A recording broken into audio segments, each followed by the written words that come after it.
Hello, ladies and gentlemen, and welcome to possibly one of the biggest college football upsets we've ever seen. If you're clicking on this video, you already know what happened, and I already kind of explained it. Virginia, the team that lost to James Madison, beat William and Mary by 14 and is 1-5. Goes into North Carolina, the number 10 team in the country, and they win. Not only do they win, though, I mean, they dominate.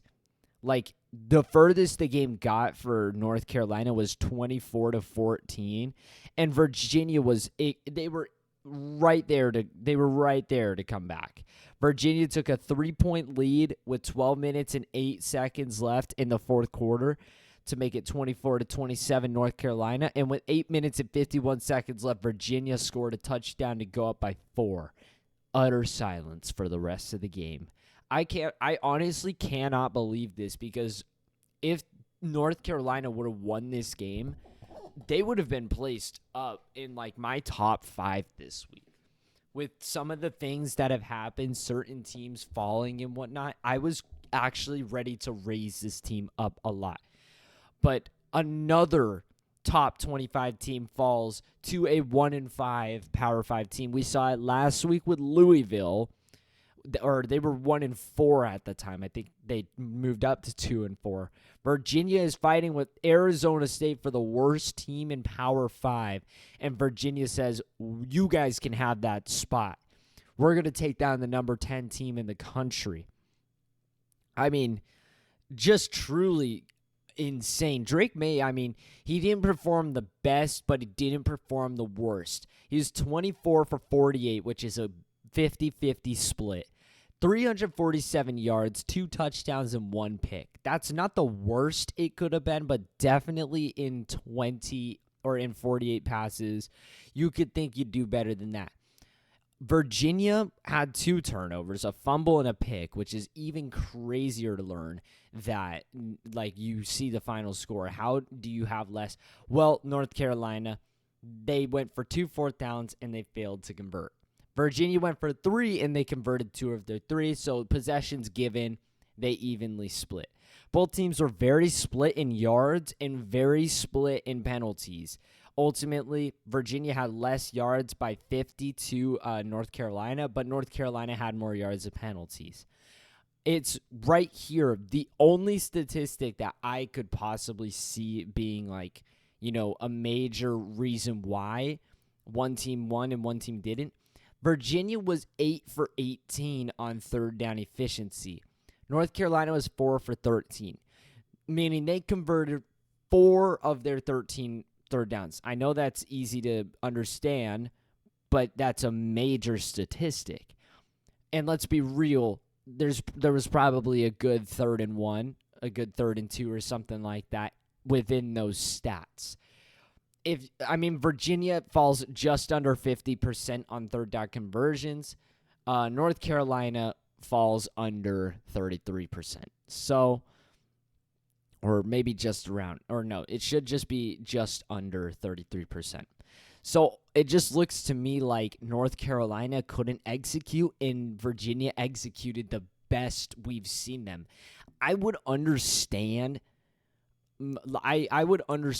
if this was at Virginia, but no, this was at North Carolina. I'm looking right here. It says the line for the game was North Carolina by 24. The over-under was 58, which it actually struck on the dime. It was a 58 game. And the attendance, there were 50,500 people out of 51,000 people being the capacity. All North Carolina fans, as you can assume. There were barely any Virginia fans. So, I don't understand how you go into that. Another important takeaway, though, Virginia played this part good. North Carolina had 22 minutes and 54 seconds of possession time. Virginia had 37 minutes and 6 seconds. A total of 14 more minutes than North Carolina, which is just how these teams have to play. The best thing you can do as like the underdog by a lot is you don't give the other team the ball. You don't give them opportunities to score. You run slowly and you run conservative. You just push the ball forward and keep the ball, because you don't want to give a turnover or throw the ball 3 times and punt it away to a top 10 team, because they will go down the field and score. A lot of these coaches are starting to realize that, and Virginia definitely showed it and executed it today. Because, 37 minutes of possession time versus 22 minutes, or I guess 23 minutes, is just, that's like a major difference. That's a quarter of football difference. So, if there's any information, I actually wasn't able to watch this game. I could not figure out what channel this was on. It was like killing me. It said it was like on CW Network or something. I have no idea what that is. So if you have any like major takeaways from the game that you saw, let me know. But yeah, it's a little funny because the fight for the worst Power 5 teams looks to have settled down, right, with Virginia beating North Carolina. But currently Arizona State's stirring something up at Washington. So I might be back here making another video. I might not. I still might make a video on it just because I'm foreshadowing on it. But yeah, I just want to FYI, that is currently going on in Washington. It is 7-3 at halftime with ASU up. ASU had gotten 1 turnover all year. They've gotten 3 in this game. So we'll see how that game progresses. Again, like I said, I might be back here tonight. But yeah, that's all for, or a like and subscribe would help, a comment always helps. That's all for me. Adios.